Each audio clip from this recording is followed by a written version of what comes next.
4 जनवरी को हमारे पास एक दरखास्त आई regarding rape of under age deaf and dumb girl. तो उसी दिन हमने एफआईआर रजिस्टर की, शाम को हमने उसका मेडिकल करवाया।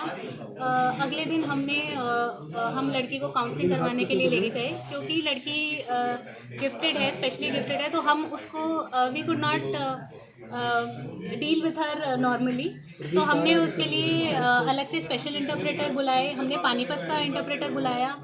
ही वॉज नॉट वो उनको समझने में सक्षम नहीं था, और ना ही लड़की उनकी बातों को समझ पा रही थी। इसलिए हम उन्हें specially Karnal school for def and डम लेके गए, ताकि वहाँ पे जितनी भी इंटरप्रेटर्स हैं वो लड़की अपने प्रयासों से लड़की को समझने की कोशिश कर सकें, और उसमें से हम उन इंटरप्रेटर को चूज़ कर सकें जो सबसे ज़्यादा उनकी बातें समझने में सक्षम थी। तो उनकी काउंसलिंग करनाल में हुई। उसके बाद हमने सोनीपत से एक स्पेशल इंटरप्रेटर है उनको बुलवाया। शाम को हमने उनकी 164 की स्टेटमेंट के लिए हम उनको जेएमआईसी के पास लेके गए। तो since she was dumb and she was unable to speak, तो उनकी वीडियोग्राफी वाज मोर इम्पॉर्टेंट। तो ये डिसाइड हुआ कि अगले दिन कोर्ट में हम उनकी वीडियोग्राफी करवाएंगे।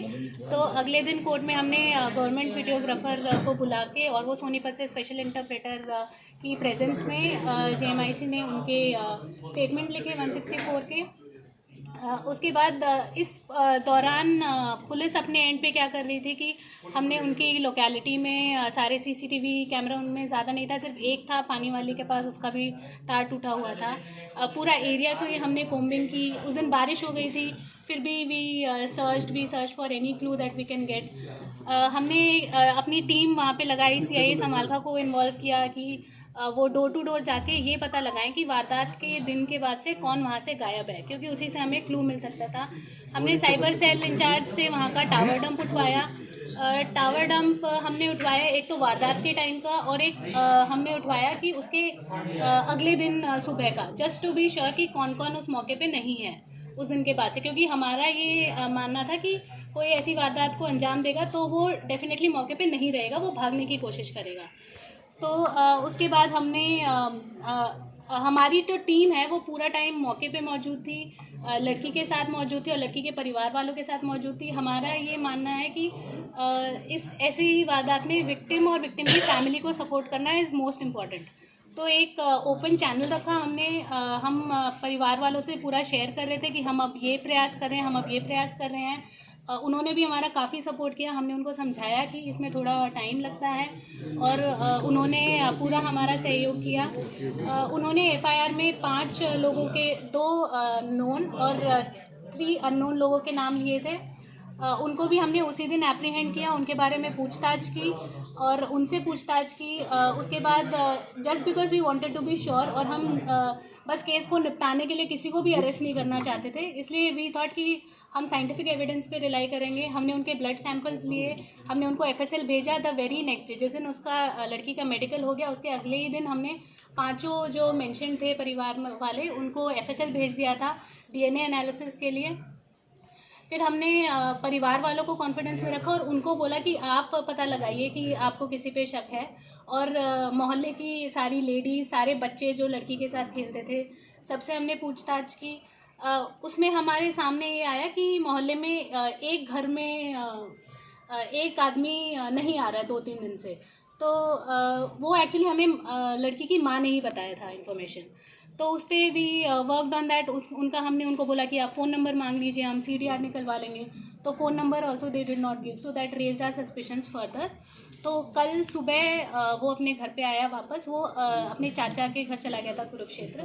कल सुबह वो वापस घर आया तो we the girl's mother, she took the girl to their house, ऐसे ही बहाने से कि ये लड़की आपका घर देखना चाहती है।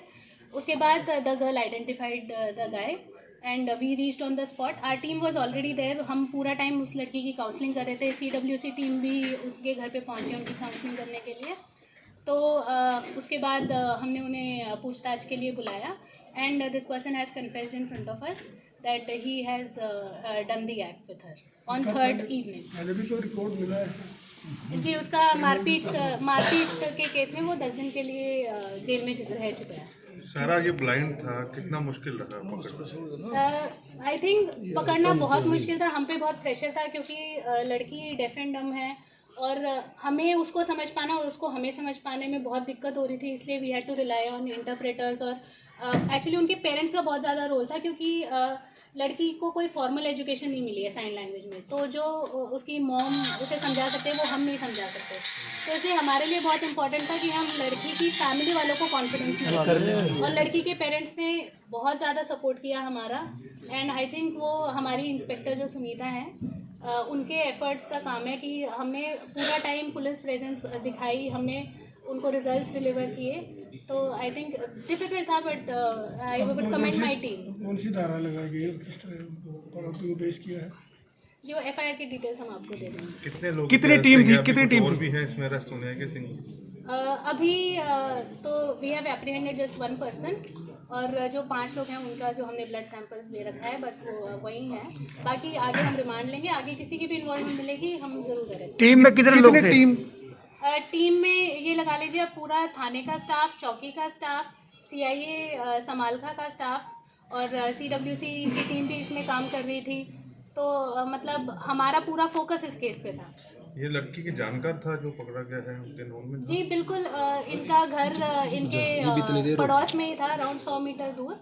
ये लोग साथ में बैठ के क्रिकेट खेलते थे और आग सेकते थे, तो नोन था। पहले भी कोशिश हुई थी इस तरह की? जी नहीं, पहले कोशिश नहीं हुई।